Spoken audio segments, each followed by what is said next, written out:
ভাই একটা ফেসবুকে স্ট্যাটাস লেখা দেখলাম, কেউ কি ভূমিকম্প নিয়ে পোস্ট করেন নাই? যদি কেউ পোস্ট করেন না থাকেন, তার নামটা দিয়েন, আমি তাকে 500 টাকা গিফট করতাম। ভাই, এমন একটা যুগ আইছে এখন, ফেসবুক প্ল্যাটফর্মের দিন বা ইউটিউব প্ল্যাটফর্মের দিন। এই দিনে ভাই সবাই ট্রেন্ডিং বিষয় নিয়ে আলোচনা করে। বিভিন্ন মানুষ বিভিন্ন রূপে বিভিন্নভাবে ভূমিকম্প নিয়ে মানে আলাপ আলোচনা করে বা ভিডিও করে বা খিতা করে, এই যে স্ট্যাটাস দেয়। এইরকম লোক এখন পাইবেন না প্রিয় ভাই।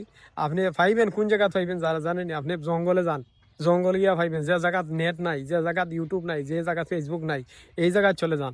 এই জায়গায় গিয়ে আপনি পাইবেন এইরকম মানুষ আছে। কিন্তু এই যে বর্তমান ফেসবুক প্ল্যাটফর্ম যারা ইউজ করে বা ইউটিউব টিকটক যারা ইউজ করে, এই জায়গায় কখনো এরকম লোক পাইবেন না। আপনি অন্য দেশে চলে যান বা অন্য পৃথিবীতে চলে যান, পেয়ে যাবেন ইনশাল্লাহ। অন্য পৃথিবীতে চলে গেলে হয়তো এই ফেসবুক ইউটিউব টিকটক এই জায়গাত ইউজ করে না। এই জায়গাতে আপনি চলে যান, ইনশাল্লাহ পেয়ে যাবেন আপনি ভূমিকম্প নিয়ে আলোচনা করছে না এরকম ব্যক্তি।